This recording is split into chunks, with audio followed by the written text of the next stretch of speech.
స్వరాష్ట్ర సాధనలో భాగంగా తెలంగాణ అస్తిత్వాన్ని కాపాడుకోవాలన్న సంకల్పంతో ఏర్పడిన టీజీఎఫ్ 25 వసంతాలు పూర్తి చేసుకున్న సందర్భంగా ఈ నెల 31న హైదరాబాద్లోని జలవిహార్లో జరిగే TUWJ రజతోత్సవ వేడుకలు జయప్రదం చేయాలని టీజీఎఫ్ భద్రాద్రి కొత్తగూడెం జిల్లా అధ్యక్షులు కల్లోజీ శ్రీనివాస్ పిలుపునిచ్చారు.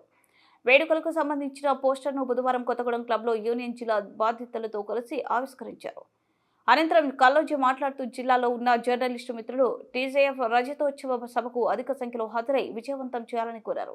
ఈ కార్యక్రమంలో టీజీఎఫ్ జిల్లా ప్రధాన కార్యదర్శి ఎండి షఫీ, టెంజు జిల్లా అధ్యక్షులు వట్టికొండ రవి, పలువురు సీనియర్ జర్నలిస్టులు, యూనియన్ బాధ్యులు తదితరులు పాల్గొన్నారు.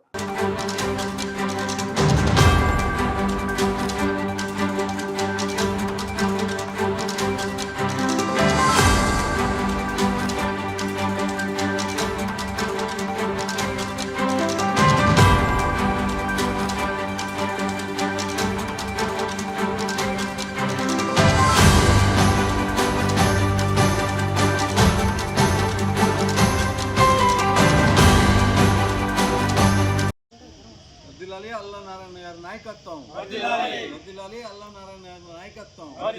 చలో హైదరాబాద్, చలో హైదరాబాద్, చలో హైదరాబాద్, చలో హైదరాబాద్. ప్రత్యేక తెలంగాణ రాష్ట్ర ఏర్పాటు లక్ష్యంగా నిర్వహించిన ఉద్యమాల్లో టీజీఎఫ్ కీలక పాత్ర పోషించింది. టీజీఎఫ్ ఆవిర్భావ దినోత్సవ వేడుకలను ఈ నెల 31వ తేదీన హైదరాబాదులోని నక్లెస్ రోడ్డు జలవిహార్లో నిర్వహించడం జరుగుతుంది. ఈ రజతోత్సవ మహాసభలను విజయవంతం చేసేందుకు భద్రాద్రి కొత్తగూడెం జిల్లాలోని జర్నలిస్టులంతా పెద్ద ఎత్తున హాజరు కావాలని విజ్ఞప్తి చేస్తున్నాం.